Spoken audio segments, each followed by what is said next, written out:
How are you guys doing? We're continuing our reading from Letter to a New President by Robert Byrd, the late Senator of West Virginia, very famous.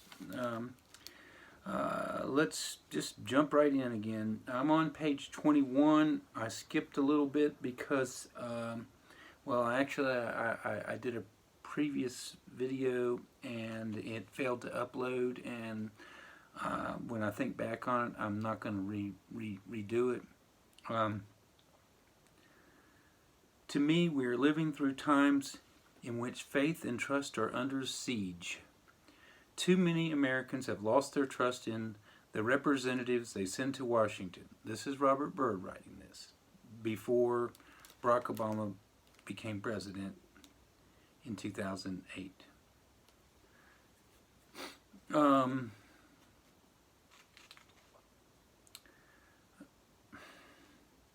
It is true that a certain number of Americans are able to see through the attempts to train them through relentless repetition to believe in the inartful obfuscation and blatant manipulation that has emanated from even the president and the vice president. Now, he's criticizing W. Bush and Dick Cheney, who was vice president at that time.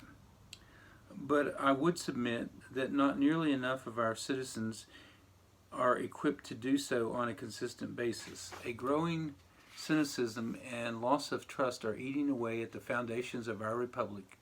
People tune out, eyes glazed, and pass their time with the amusements of popular culture, forgetting for the moment the responsibility of each and every citizen to help drive the ship of state.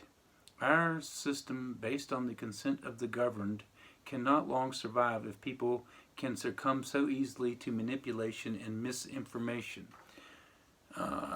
Too many Americans have lost faith in, or are just plain ignorant of, the wisdom of our founding fathers and the system of government they envisioned.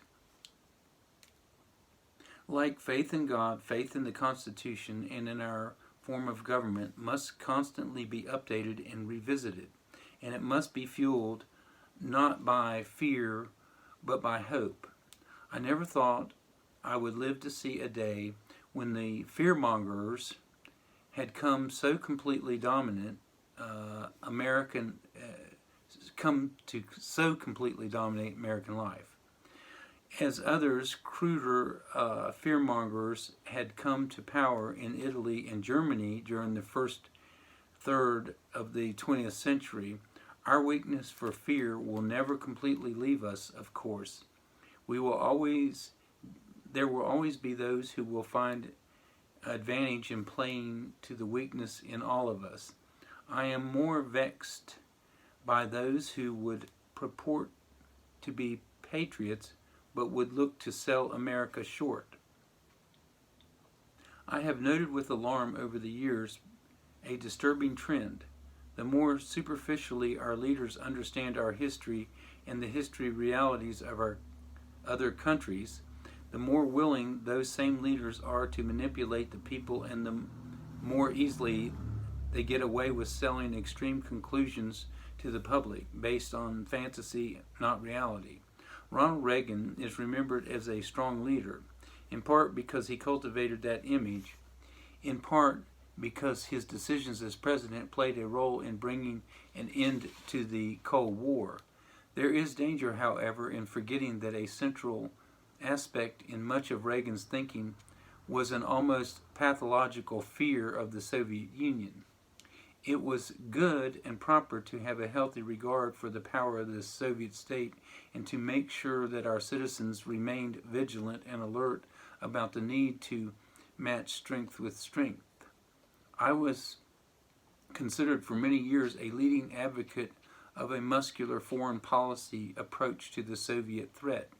During the Carter administration, I flew all the way to Soviet General Secretary Leonid Brezhnev's dacha in the Crimea to debase him of the notion that a Senate that as a Senate Majority Leader, I would be party to simply rubber stamping the Strategic Arms Limitation Agreement, SALT II, that President Carter had negotiated with Brezhnev.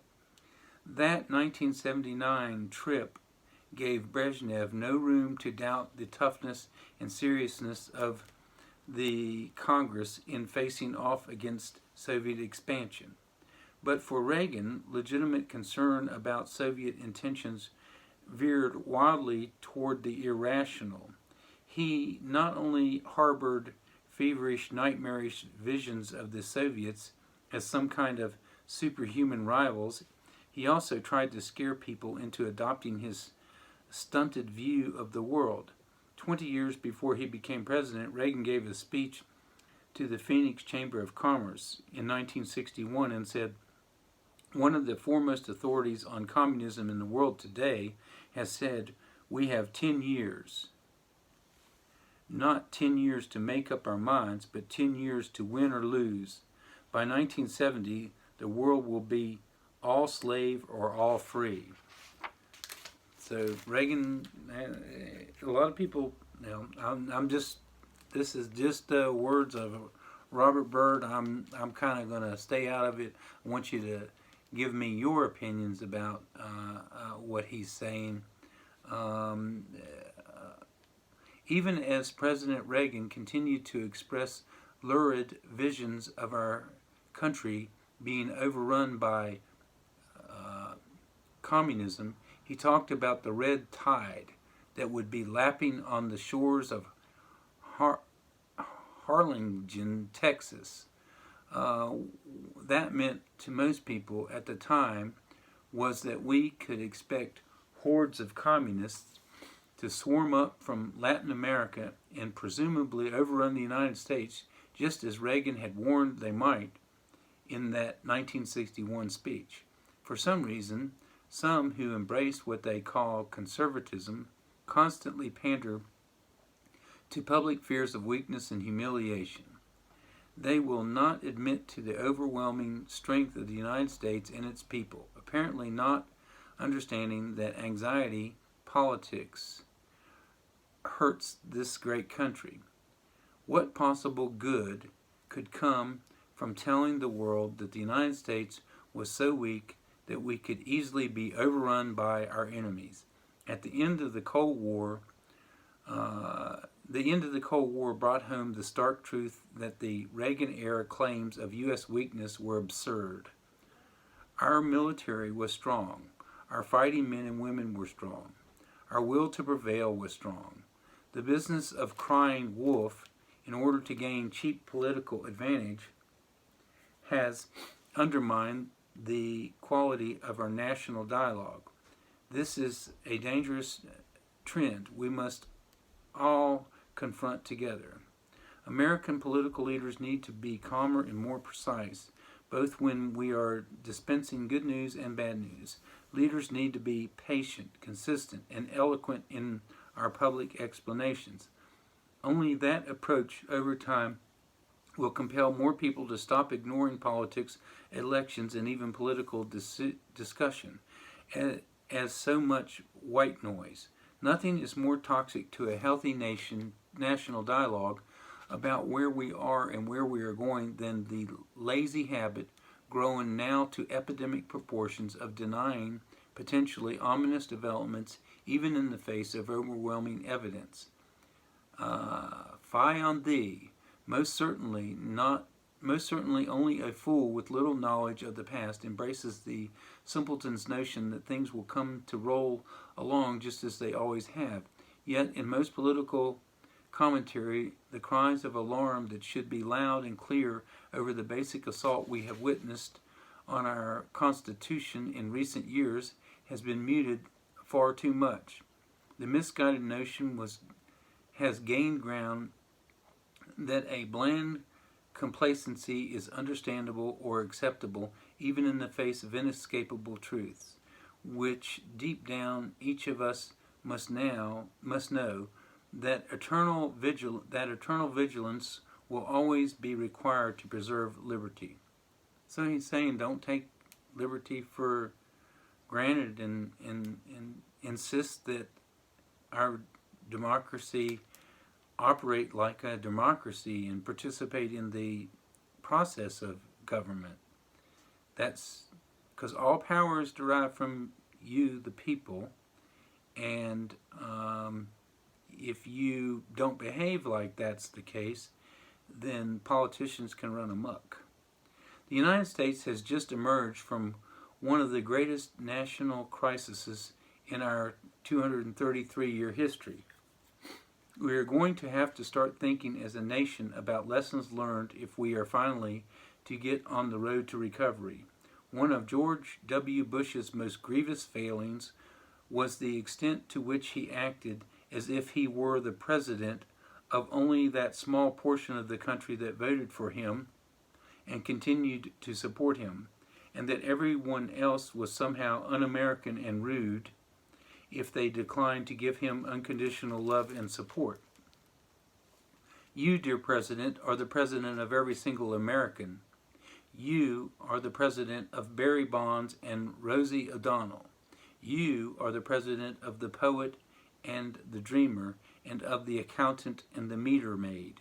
You are the president of the commodities trader talking on his cell phone in a crowded glass elevator near the top floor of the latest jagged tower to emerge in Manhattan.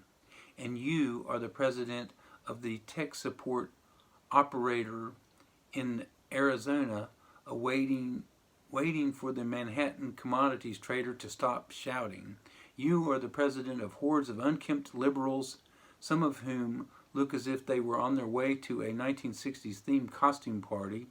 You are the president of paranoid billionaires puffing on their cigars right now, staring at footage of you, their new president, rolling over and over on cable news and asking themselves what else they can do to undermine your presidency, beyond all the stunts and tricks they have most likely already pulled to try to stop you from leading the country forward.